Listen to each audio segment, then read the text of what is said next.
Hello, everyone. Welcome to 11s at Worldbuilders. This is part of our fundraiser at the end of year we have every year about raising money for Heifer International.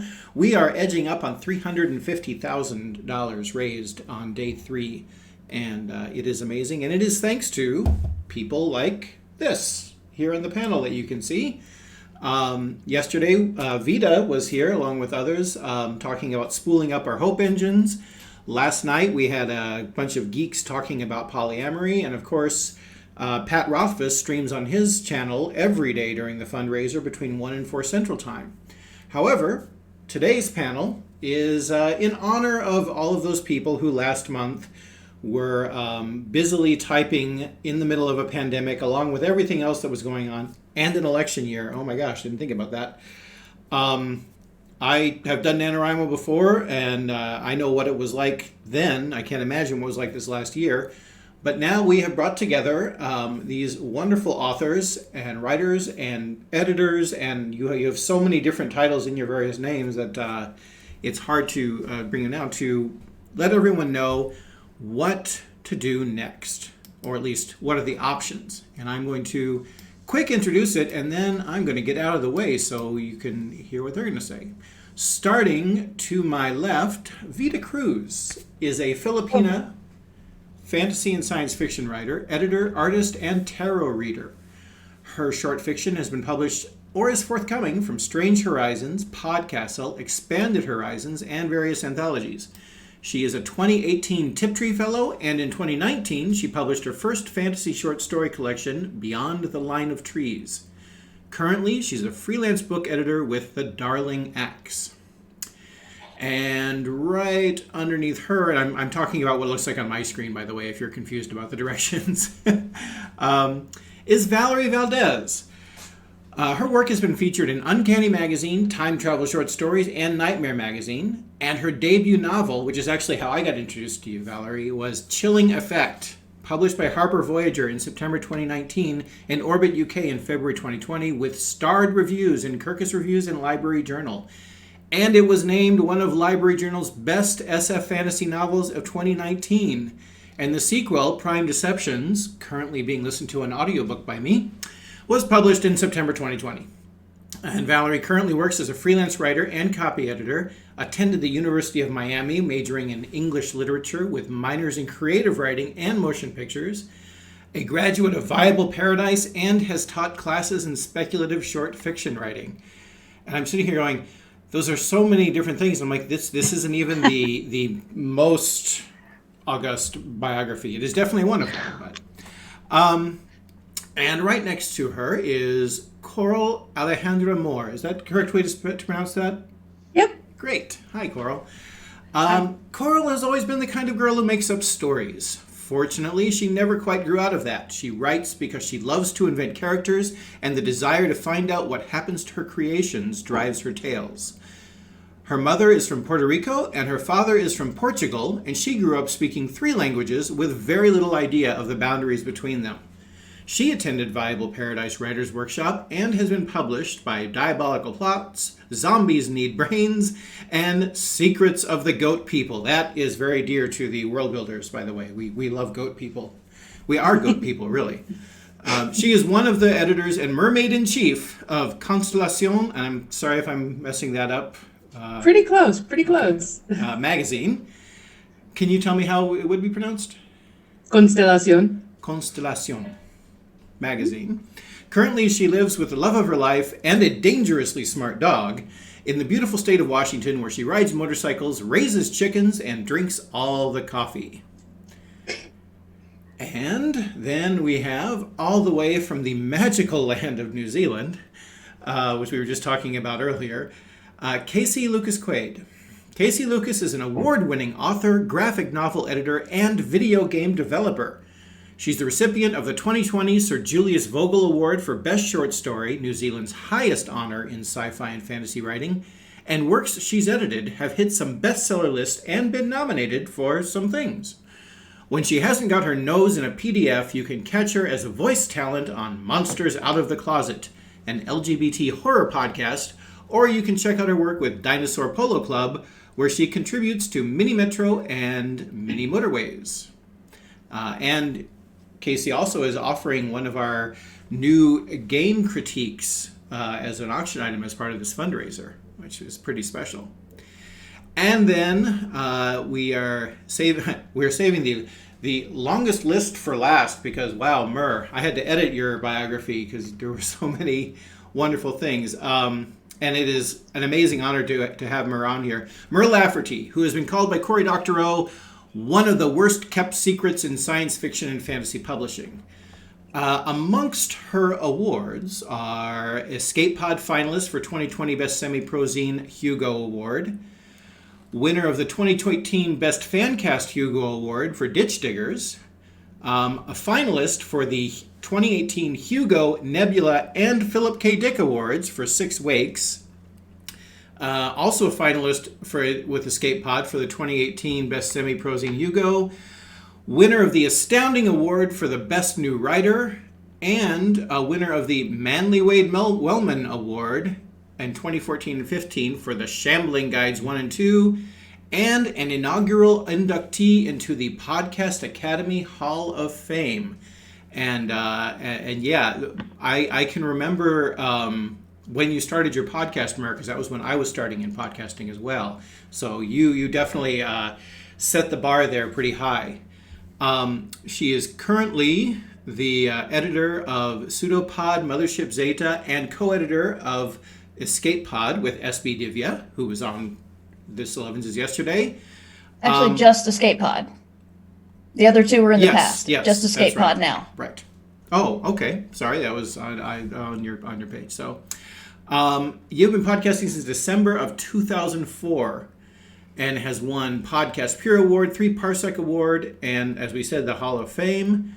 And Ditch Diggers was with Matt Wallace, and also particularly the reason why I thought of you for this panel, Mer, is something that I benefited from immensely was the I Should Be Writing podcast, which if you ever need some inspiration and things like that for your writing, that is the place to go. And of course, books are available in stores, online retailers.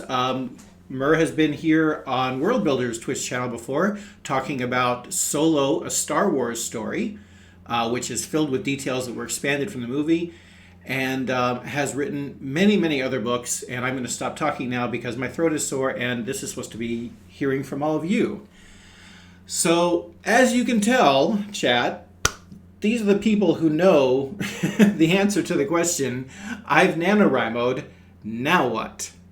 And so I think that my first question, I guess, will be, can any of you, I don't know how many of you have actually done NaNoWriMo or have coached people in NaNoWriMo, but you have some NaNoWriMo adjacent things.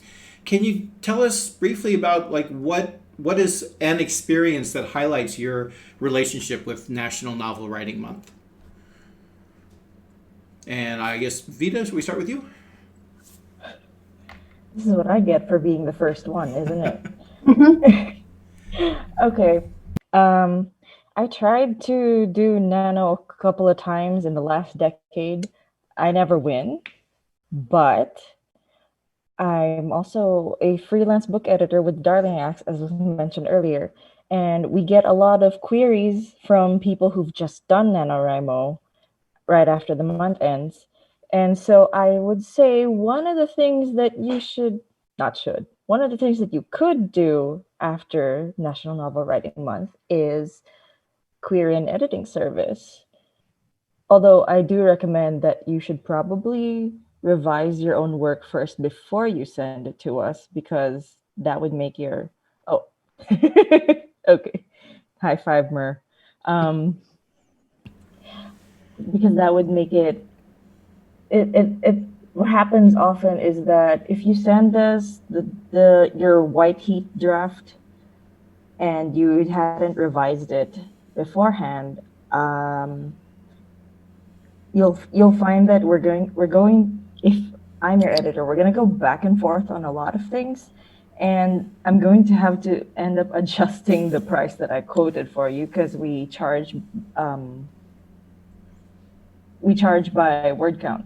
So there, those two things. You revise first, and then query and editing service. Also, Darling Axe has a query critique service. So in case you don't want an editor to look at it, but you want to get it ready for shopping around to agents, we also offer that kind of service. Nice. We're actually going to be talking about how to get ready for a query critique. We have 2 of those available for the first time in our prize draw from Tyler Hayes and S.L. Long. So, yeah. Coral, can you tell us about your relationship with NaNoWriMo? Sure. This is actually my 10th nanoversary this year. I started in 2010. I win about half the time. I won my first year, which really set me up for disaster going forward because I was like, no problem, this is easy. And then as I actually kind of learned the craft of writing, I realized that was just, because I didn't really know what I was doing and I just kind of wrote whatever. And I think, what's the biggest piece of advice? Probably that you should first let it sit for a while afterwards, especially if you think you're done. Like if you wrote the end at the end of your 50,000 words and you're like, I'm definitely done here. Let it sit for a little while and then go back to it and see if you can figure out, if you're a pantser like me, see if you can figure out what the hell's going on, and try to take notes on what exactly you did and all of those important things. Because sometimes in the flurry of writing for a month faster than you usually do, you forget all the important plot things or character things or any things that you were trying to accomplish.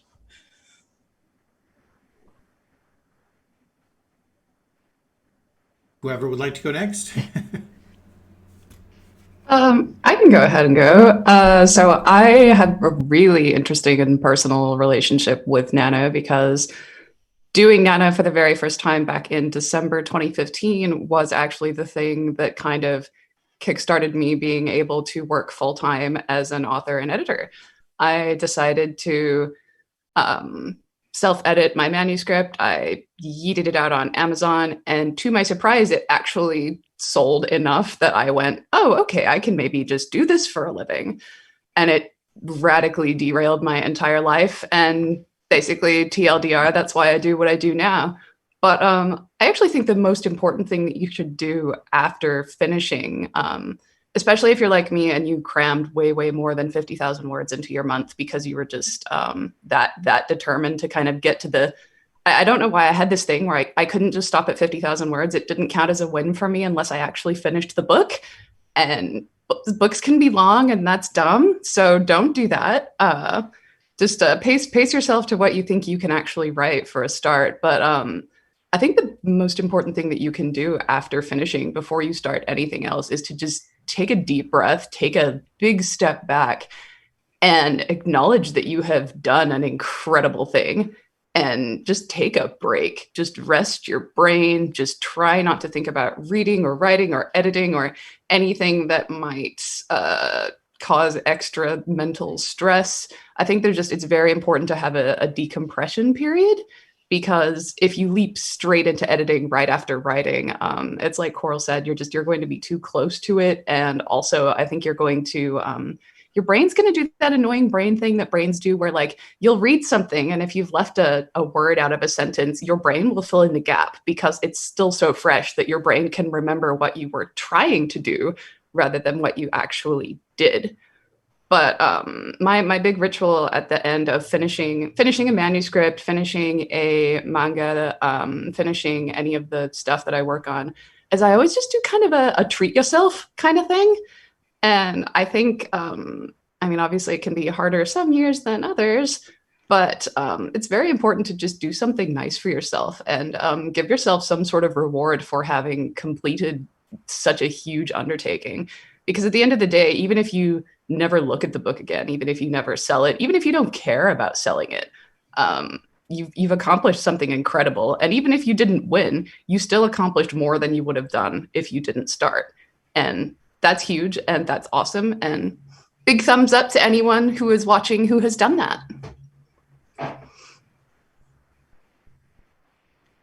Great. I'd like to apologize to Vita. I was not meaning to interrupt or derail. That's why I put a note in chat. But I was saying, Club never won NaNoWriMo represent, because I have done it many, many years and I have never won. And this year, again, life got in the way and was heavily upsetting and distracting. And anybody who did it this year with global pandemic and elections and everything the pandemic brings, whether it's family stress or worry or just the fact that you're really tired of being in your house, if you got if you got half of it, I'm just in awe of you. It's amazing. I'm just, the thing I try to keep in mind, and this really helped me this year, is a lot of people say they win or lose NaNoWriMo. But if you try to do NaNoWriMo and you get 10,000 words in, and then for whatever reason, Thanksgiving, COVID, something really good on TV, I don't care. If it derails you and you can't get to 50,000, think, would you have written those 10 if it had not been for NaNoWriMo? And if the answer is no, which I'm betting it is, then you're 10,000 words ahead. And that's a win right there. That's amazing. But I want to go off a little bit of what Casey said, because I'm in my 40s and it's taken me this long to actually accept this part of human nature, which is our emotions don't turn on a dime. Like if you're really, really, really worried about something and the opposite happens, you may feel relief, but it's like, it takes a little while for the happiness to come because you're so used to that emotion. And a lot of people don't realize that after doing an intense amount of work and finishing something, when you take that breath, you might have a feeling of loss. You might have a feeling of, you may want that thrill of winning, and when it doesn't come, you wonder what's wrong with you. Because I have a friend who I always give her sympathy when she says she's finished a book, because I know that she's gonna be depressed for a couple of days because that's how she is at the end of a huge project. And so if you won and you're not feeling elated, that's okay. And that's normal for some people. You're going to have this down feeling of, I don't have to do this every single day anymore. And that feels weird. And it's emotions don't just change immediately. So I once had somebody tell me that when I mentioned that kind of feeling after a book, they did say that, like, I thought there was something like emotionally or mental health wrong with me, in that I wasn't feeling so happy. And that's how we work sometimes. And so I'm sorry to bring it down a little bit, but if you're not feeling elation, that's cool too. Feelings hangover. Yeah, it's just a exactly. feelings hangover. Yeah. Yeah. So I'm maybe the odd person out here. I have been doing Nano for 17 years, and I've been a municipal liaison for 16 of those years. And so I have been in charge of helping people through this process the whole time. Definitely, I would second everything Mir said, and everything pretty much that everyone has said so far. Casey as well, in terms of celebrating afterwards and finding some way to treat yourself, do something fun, have a good reward, and understanding that your feelings may be complicated is definitely an important part of it. That sort of hangover sensation, I think, is very real and very valid. And so a couple of ways that I have found some folks cope well with that, aside from already mentioned, kind of giving yourself a fallow period where you can relax and, not force yourself to work. Sometimes that doesn't work for some people. And so what you'd want to do instead potentially is have a secondary project that you can slip into. Some people will have this sensation that they need to keep going, that they don't want to lose the momentum that they've created, that they don't want to fall off the wagon, so to speak, and not have a daily writing practice ongoing. And so if that's the case, you can either keep going with whatever project you've been working on, or you can turn to a new project. I would also say to reach out to other people who participated and or to family and friends who have been supporting you along the way, because they can help you kind of work through that emotional challenge that you may be experiencing right now, one way or the other. And so you can have writing buddies who want to continue writing as well, perhaps at a more slow pace than before, but you can keep going. Or people that you can discuss a new project with that you might want to get excited and hyped about, or who can watch The Mandalorian with you and just relax so that you don't have to sit there and be freaking out about that sensation. Because I feel like part of what Mira's talking about is there's this anxiety that you feel like you have something that you need to be doing. And it is almost like a generalized anxiety disorder sensation of there's something I need to do, there's something I need to do, something I need to do. And you're like, well, I don't though, because it's over. I don't have to do this every day anymore. But your body is still in that kind of stress response in a way. So you can keep writing. Nobody is stopping you. You don't have to stop. But having the fallow period with the thing that you're working on, especially if you did finish it, can be extremely valuable for you to refill the well and sort of replenish your emotions and rebuild your defenses and so on and so forth. And if you're me, the other thing you catch up on is housework, because the house is not looking good. It's not good. So that's another option. And also spending time with your family, if you have family to spend time with, again, with your friends, whoever you may have disconnected from in order to focus exclusively on your writing, now is a good time to reconnect and be like, I'm out, I'm done, and we can now talk again. Yeah, when I have done it before, my partner at the time called herself a NaNoWriMo widow because I was never around. A lot of people in the chat have had various experiences. From one person, got 9,000 in this particular year, which was excellent, and other people were talking about how Athena Foster says, I nanoed this year, but only wrote when there were group sprints. I just wanted to hang out virtually with other writers. And I think that kind of, NaNoWriMo as a community kind of puts a lie to the myth of the lonely solo writer in the dark shed in the back, things like that. Can you talk about the benefits or also the hazards of writing in a social event like this? Anyone? I'd like to speak to that. There's a sense of accountability when you do the group thing. There is the risk of, just sitting around and chatting with your friends. But I think actually, if you are doing it in isolation and doing it virtually, you kind of have that feeling of we are all here for something. It's not like we're at a coffee shop here to have coffee and talk and do this. No, we're here on this call to do something. When when my month fell apart, I had promised my audience that I would do live write-ins on Twitch. And even after I knew that I wasn't going to hit my 50,000 because everything was just too chaotic, I still made those write-ins and I still got words done. And I'm grateful to my audience for asking for that, and the people who showed up, so I could just go and I could have a camera on me and write and be accountable.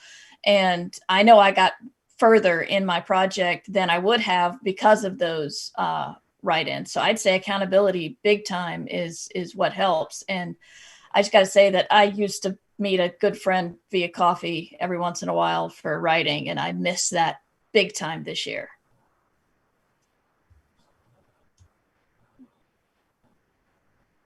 Yeah, I as someone who has shepherded many of those write-ins and sort of I've been the taskmaster, setting the timers and enforcing the silence for the periods in which we must be quiet and do the writing part of it. I think that the accountability is a huge factor, and I think also the solidarity is important, because it is, as Mira was saying, everyone is working together towards the same end goal. And I think also there's kind of a joy in the diversity of experiences that people bring. And my group, I used to be an ML in Miami, and now I'm one of 2 MLs in Atlanta. And we also have assistants that we call Panda Partners, who are awesome. And all of them are writing different things. And so having that kind of breadth of projects that are ongoing and people from different backgrounds We have people who are in high school. We have people who are, retired. We have people along the entire range of the age spectrum and the experience spectrum. We have people who are writing original fiction, people who are writing children's books, people who are writing fanfic for a variety of things. And so just all of them being able to kind of come together in one place and work towards this common goal.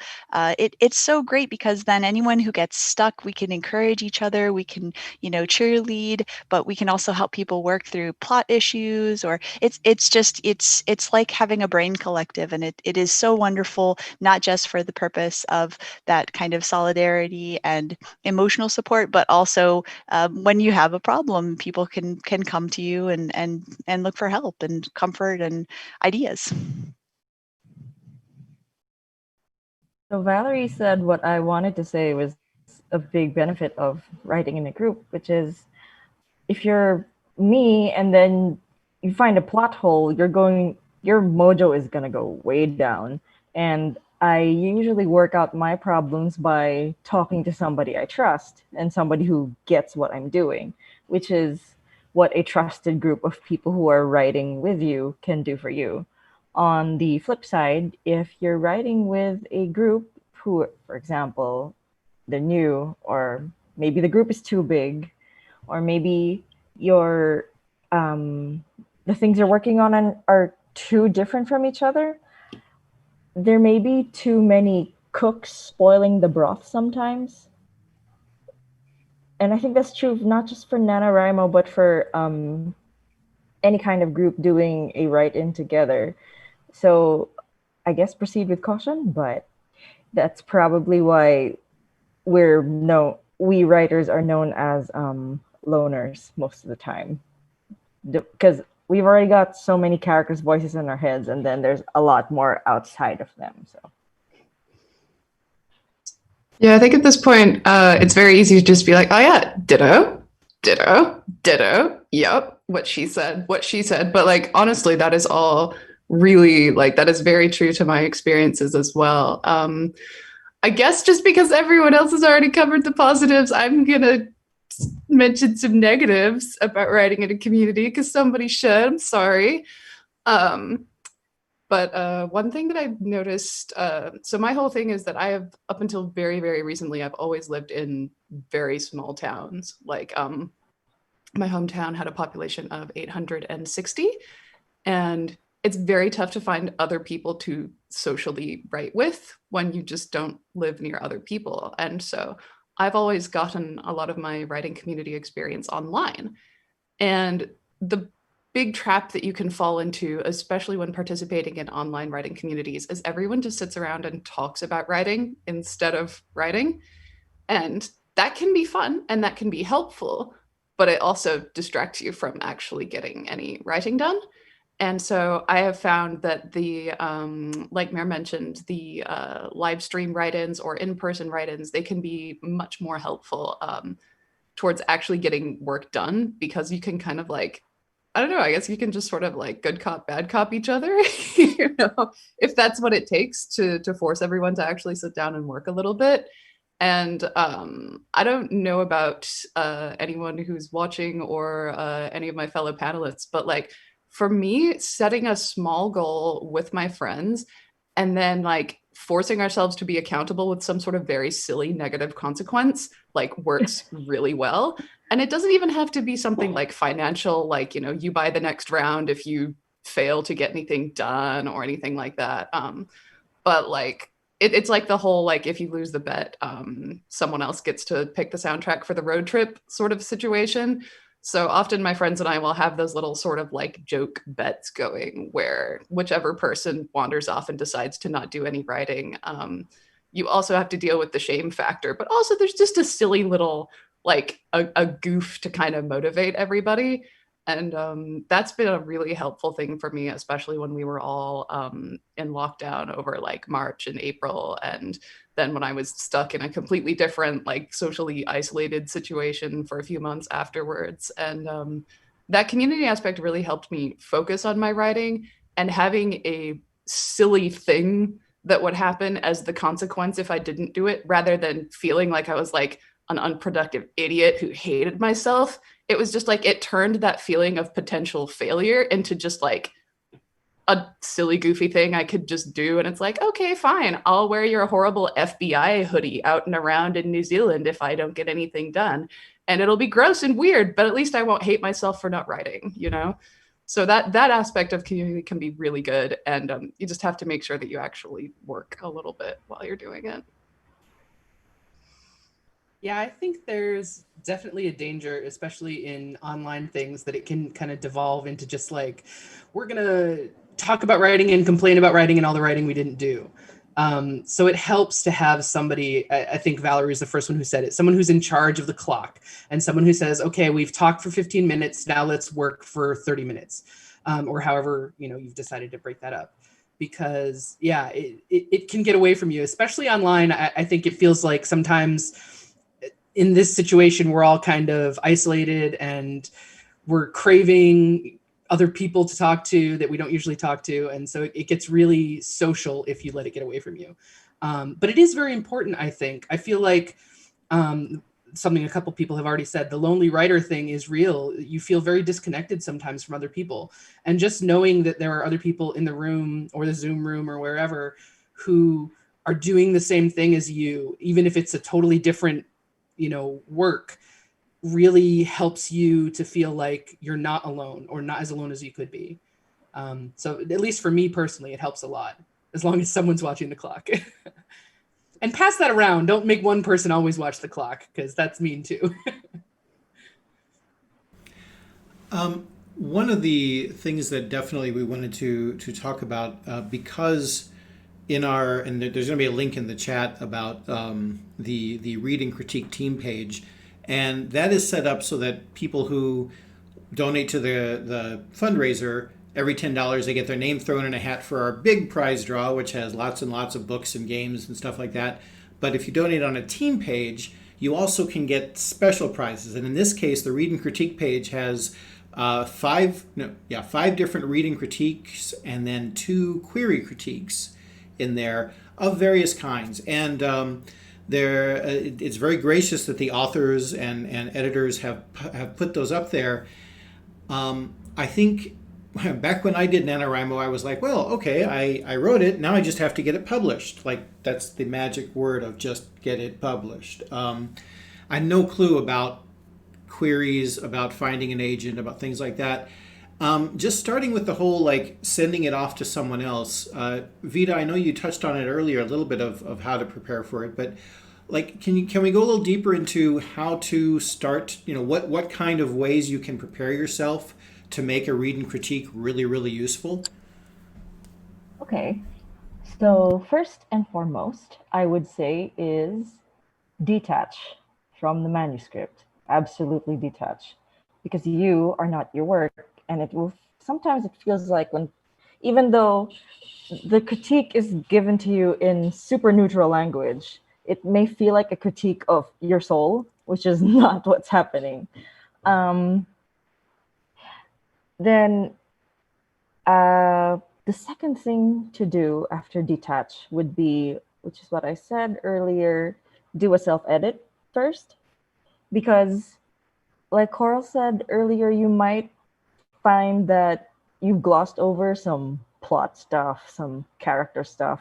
And when the editor comes back to you and tells you, I think this and this could have happened, and you'll be like, wait, I know that should have happened, and I think I just wasted your time a little bit. We could have talked about something else if I had just remembered to smooth out this problem. So yes, detach, self-edit, and you need to come to a critique with an open mind, because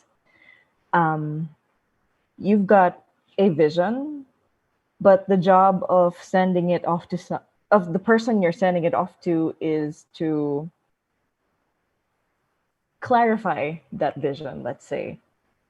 That said, you will run into a lot of people who, instead of wanting to clarify your vision, want to turn it into something that looks a lot like their vision, which is not great.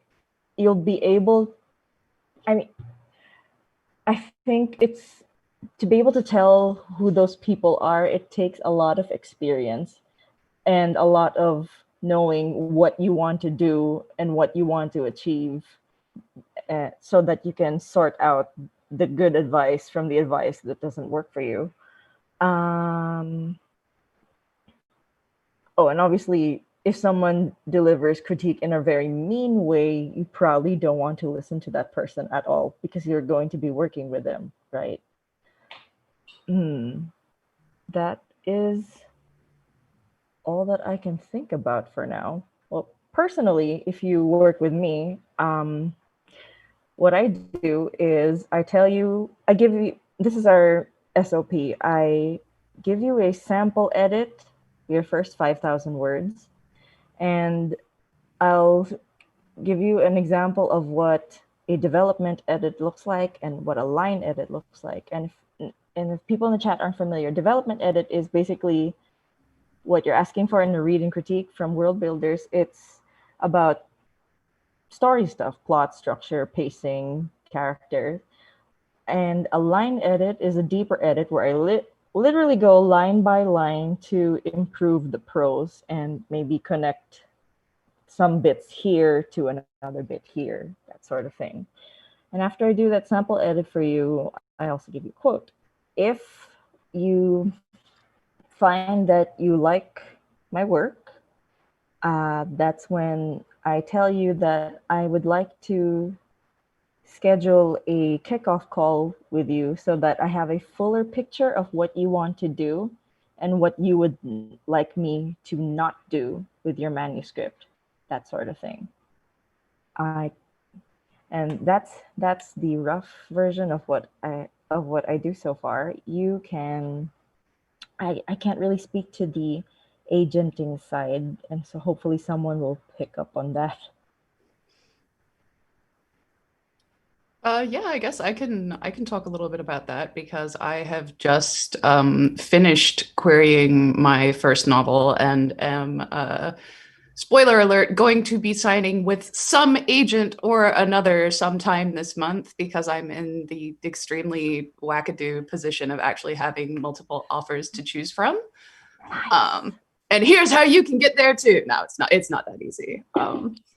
But the first thing that I would really want to touch on, based on just hopscotching off of what you just said, is when you go to get critique from anyone on a query letter, on your manuscript, on literally anything that you want to do, as someone who has given a lot of critique and done a lot of editing, I primarily work in editing translated works. And so there's always another layer of finding out the original author's intent when you're working with a translation as well. I think it's really important to distill in your own head, what do you want to learn? What type of feedback do you want to get?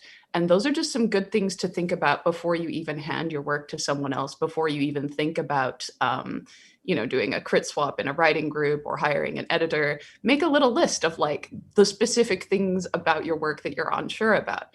If you are not sure whether your characters are like, do they sound different enough? Are their voices distinct? Does the ending work? Is it too rushed? What's the pacing like? Figure out what problems you think you might have, and then ask for specific questions, because otherwise they might not even know that you're asking that question. They might not even realize that that's something that you are unsure about. Because the other thing about editors is that oftentimes we're really, really bad at remembering to mention when we don't have a problem with stuff. And so like if I just read something and there's no issues with the pacing and there's no issues with the voice of the characters and there's no issues, with the ending, then I probably just won't mention it. And so the person, if they were curious about that, they'll just kind of be left not knowing unless they specifically ask me and I say, oh yeah, it was fine. So that's just something to keep in mind as well. But sorry, I was supposed to be talking about querying. It's real early in New Zealand, guys. Yeah, querying is quite a process. There are so many good guides that you can look up online. There are awesome blogs like Query Shark that show you how to deconstruct the process of writing a query letter. There are tools you can look up online, like Query Tracker is awesome for being able to just find out who literary agents are and where you even send letters to them in the first place. because I'm so far removed from the publishing community, or at least I was when I started, that like I didn't even know what a query letter was. Like I was in this stage where like you come to a new hobby and you just don't know the jargon yet. So you see people talking about these concepts that everyone talks about as being like super building blocks, very basic, like, oh, of course, that thing. And you're like, yeah, but what's the thing that this thing is talking about? Like you almost need to go one step further back to be able to even know where to start. And once you've kind of figured out the process of, okay, so I write a manuscript, I polish it up a little, and then I write a query letter, which is essentially a letter that I just use to pitch my book to agents. I make a list of agents, I send them my letter, and then I just sit, I guess, for months. And it's a little bit more complicated than that, but yeah, there's a lot to it, and I'm happy to go into it in more detail if we do another question about it, or if anyone doesn't mind me continuing to ramble about it. But I feel like I've taken up a lot of time, so I will go ahead and pass the mic to someone else if anyone else wants to. I can go next, I guess. I can talk a little bit about getting critiques from other writers, which is something that might happen if you're doing the Worldbuilders thing. So specifically, I think it's important. I've had a lot of different kinds of critiques from a lot of different writers. I am one of those fabled writers that actually did an MFA, not in a genre program when I'm a genre writer. And that was where I learned to take my critiques. So I'm pretty good at people telling me that everything I've written is ridiculous. I don't believe that there's magic, so I don't believe anything about what you're talking about. But anyway, a lot of old baggage there. Wow. Basically, so first of all, make sure that whoever is reading and critiquing, before you start taking their advice as gospel, you make sure they write the similar kinds of things to you. So you're not going to take like a memoir writer's advice on what you should be doing with your science fiction story. Except for maybe the very basics, like this is boring or something, like just really kind of the outlines of it, because anything they tell you is not from like a science fiction reader or lover's perspective. And that's really important. So make sure that you're sort of compatible in that way. And a lot of times when you're swapping reading, you can tell that. So like if I take someone else's writing and have to read it and critique it, I know, wow, okay, I'm not a memoir writer, so she's obviously going to have a different kind of critique for me than I would get from someone who knows the genre very well. And that's important to know. And a lot of times the other important thing is what stage they are in their career. Because if you end up in critique groups with people who are either much, much more experienced than you or much less experienced than you, that can really change the kind of critique you get. And it may not be as helpful for you on either end. So just make sure that that's one of the things you understand about whoever you're getting a critique from. And I think that's it. I will, to add to what was already said, one thing that I've recommended sometimes that people do in order to parse their critique accurately and have kind of a good frame of reference going in is to almost write yourself like a manifesto of what it is that you're trying to accomplish with your story or your novel, so that you have a very clear idea of what you would want to keep depending on the critiques that are given to you. Because I think one of the useful ways to parse critique is to determine whether or not it works for the thing that you are doing, whether it, as Vita was saying, makes it more of itself, like a better version of itself, or whether it's taking you farther away from what you want it to be. Because while sometimes that may be valuable and it may be valid because maybe the thing that you were intending to do is not great and you need to reassess, at the same time, just having that notion of what it is that you want this to be when it's done, what your kind of touchstones are, what your most important and essential components are, not your darlings, the ones that you need to axe, but the ones that you really are not willing to let go of, the ones that are most core, essential, important important to you, the themes that you really want to keep, the elements of character, just whatever it is that is most core and central to whatever you're trying to accomplish. And just having that kind of manifesto, and it could be in whatever form you choose. It can be a lengthy essay to yourself, it can be a letter, it can be a list of bullet points, whatever works for you. But having that on hand can help you sort through the critique when you receive it to determine what you want to keep and what you want to discard in terms of whatever you've been given. So that can be extremely useful. Also, sometimes having kind of a synopsis on hand can be helpful for you. So either doing a reverse outline for yourself of what you've already written or creating that synopsis. You're going to need it anyway for when you query. Having the query kind of blurb, like, back of a book cover kind of thing ready to go can also be really helpful. Not just in what you are doing, but in communicating that with whoever is giving you the critique. Because then one of the ways that critiques can go askew right from the beginning is a misreading of like your intent versus what they're receiving from it. And so if they don't understand what you're doing from jump, then it's going to be really hard for you to get critique from them that's useful in the first place. So I think that's important. But as already mentioned, querytracker.net is a great resource, manuscriptwishlist.com, mswishlist.com. Another thing that I will add is please do your research in terms of the credibility of anyone that you are going to query. Writer Beware is an excellent resource for that in terms of checking backgrounds and seeing whether complaints have been lodged, whether you have someone unscrupulous who may be wanting to take advantage of people who don't know better. But searching Twitter can be good, and just doing a Google search for the agent's name and potentially former client or controversy or something like that, just so that you have a feel for who is potentially not a good faith actor, and being able to kind of cull those from your list before you get started. But it's also useful to, when you're doing that research, figure out, separate into kind of tiers who your top agents are that you really would love to have. And then it can be good to look for agents who are potentially newer but at a reputable agency, because they're building their list, and that can mean that they are sort of very hungry to sell and to get stuff done.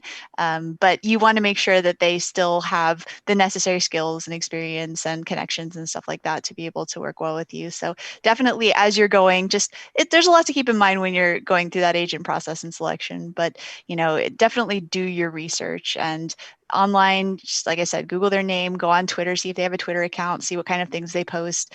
And you can also reach out after you've queried. If they've offered, you can ask if you can reach out to clients of theirs, just to be able to talk with them about what their experiences have been like, to get a better feel for how they work. I know you don't want to devolve into agent hunt advice, Gray, but this is, I do want to get on one thing. Anywhere you want to go, Mer. Just, off of what Valerie said, because that was all very good information, but it may not even be bad faith people. I have made the very poor decisions to sign with agents that were interested in me without actually doing too much research on them. And hypothetically, if the agent has a bunch of dudes that write dude books and you say don't, then hypothetically, maybe don't sign with them, even though it's an agent who's interested in you. Look at their client list and make sure you find somebody who writes something like you write, and just make sure it's a good fit, because I wasted years on at least 2 different agents that I should not have gone with, and they were not crooks, they were not bad agents, they were just bad fits for me. And when you're doing your research, keep that in mind, please. I also want to add something before we move on to the next question. Even going back to the sort of basic level, as a writer in a community where you're going to ask for critique, you will have to give critiques yourself. So I just want to give some tips on that. You should never deliver this in a mean way, even if you didn't like the story, even if you're often people can tell when you're using the critique as an opportunity to sound smart, and that's not helpful to anyone, not even to you. When you're giving critiques, there's the sandwich method. You start with a nice thing, then start with the things for improvement, and then end with another nice thing. Some other stuff. If, for example, the story really does not work for you on a level where it's triggering for you, you need to tell the author right away instead of dancing around it that I'm sorry, I can't really read this. Maybe you should give this to somebody else who can. And just so you know, if this triggered me, if this so and so triggered me, it might be triggering to somebody else. Something you might want to know about your potential audience. That sort of thing. One thing that I think that all of that is things that I wish I had known. I know that the whole world of queries and agents was a complete mystery to me. And even when I figured it out, I was like, this sounds way too complicated. I'm going to go into nonprofit work. That'll be much simpler. But one thing, and we're almost out of time, but I'm hoping we can talk about this a little bit because it's becoming more and more a viable option to self-publish your work. We've talked a lot about sort of the traditional path of publishing. I don't know if there's a better word than traditional for that. But I'd like to know any thoughts about making that choice of saying, well, I'm just going to do this as a self-published person, or I want to try and throw my lot in with the whole other process, established process, perhaps way to put it. Yeah, I guess I can leap right in with that one because I did it as my sole career and occupation for several years. I love indie publishing. I loved having complete creative control over my work. I loved being able to pick and choose the people that I worked with, finding an editor who worked really well for me, going out of my way to find like the perfect cover designer who would make the perfect cover that I had like complete creative control over.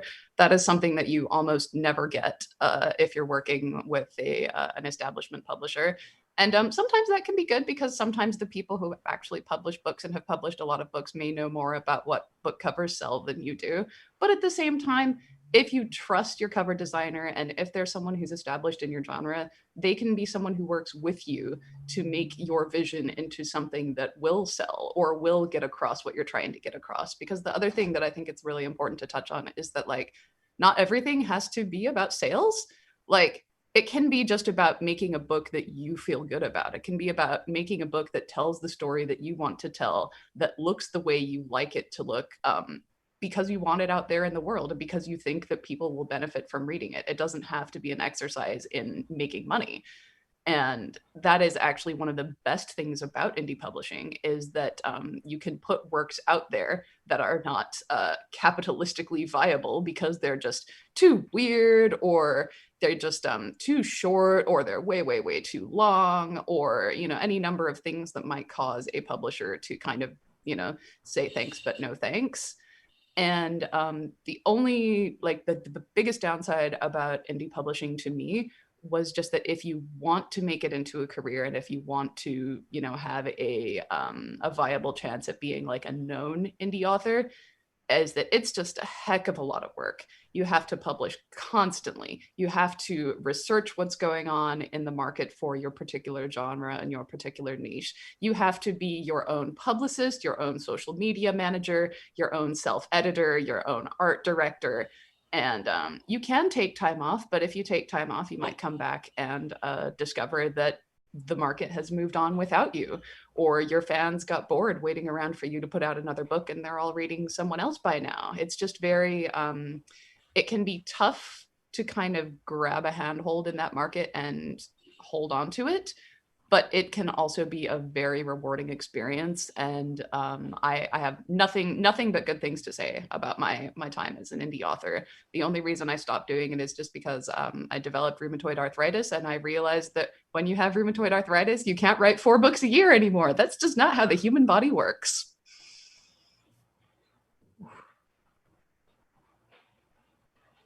Yeah, I'll add just having shepherded people I have this question often after Nano that basically, as Casey said, one of the things that you want to know is about yourself. And it requires introspection. It requires you to dig in and say, okay, do I have the resources, the fortitude, the desire, the skill set to engage in being not just a writer, but also a publisher and a marketer and a, publicity person. It's a lot of work, but if you are the kind of person who loves to do that work, then it's absolutely a great path for you. And you may want to hire outside editors. So like Vita's editing company that she works for. And just that's something to think about is, do you have the money for it as well? If you are going to have to hire out for different things, for cover art, for editors, for other services.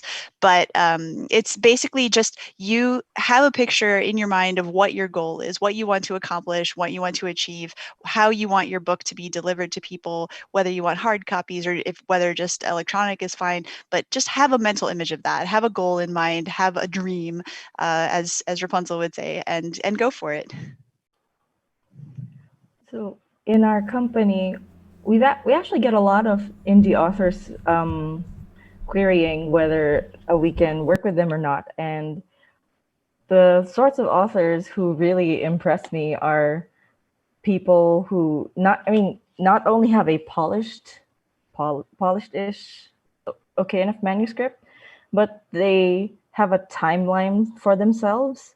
And so that sets my deadline too. And when I say timeline, I mean like, okay, so do you think you can edit the thing by this month because I want to launch it by this month, and then this is going to be the first book in a series, and so on and so forth. So like what Casey said, indie publishing is what I really like about it is the complete control. I'm sorry, I'm going to do some self-promo here. I did my own book and I designed the cover myself. My fiance, who is on this Twitch stream, hi, did the book design too. And a bunch of my friends did the illustrations. And I could never, oh, sorry, there was no illustration when I did that one. Okay, sample. So I could never do that if I was in traditional publishing.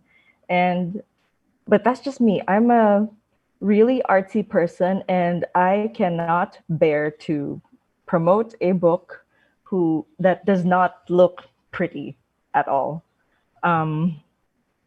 Also, that's something else to think about when you're hiring out. Like, do you really want to put your name on a book where this is the cover? Would you be proud putting this book out in the world? That sort of thing.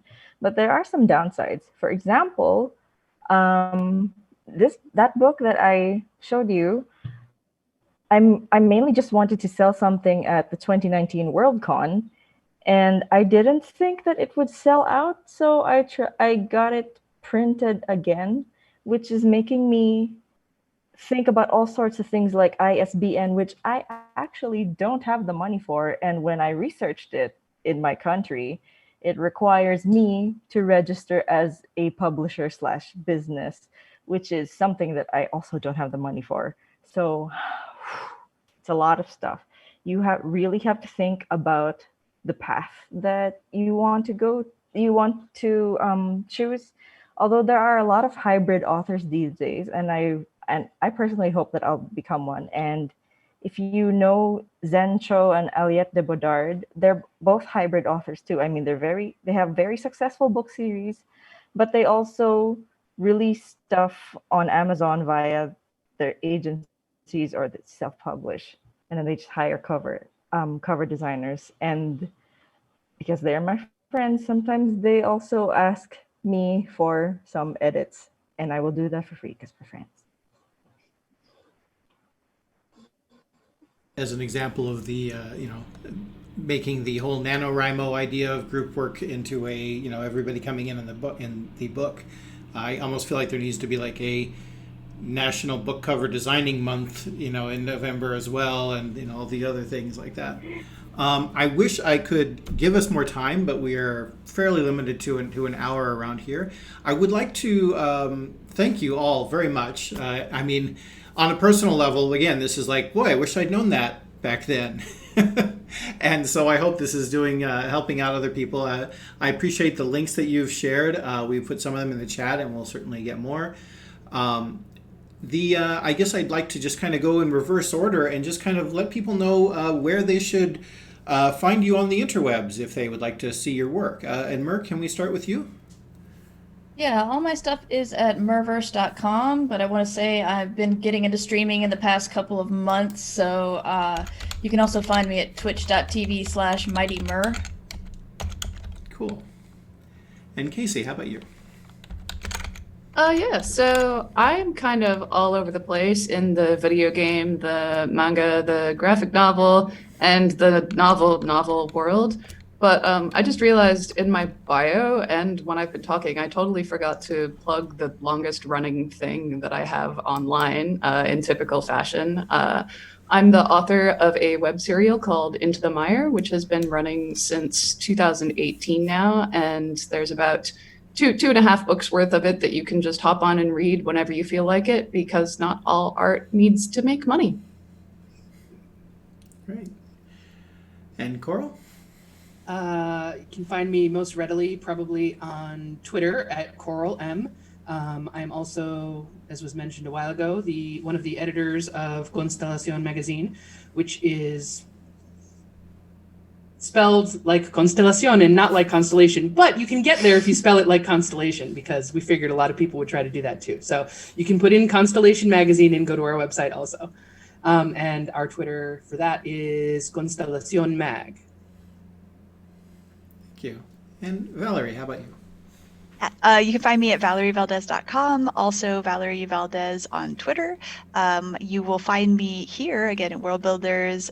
The inimitable Brendan O'Brien is going to be GMing a Blades in the Dark demo, and that is coming up. You can, if you follow my Twitter account, you will get to see that. But we also have an ongoing Blades in the Dark game that we do monthly, and so also check my Twitter for that.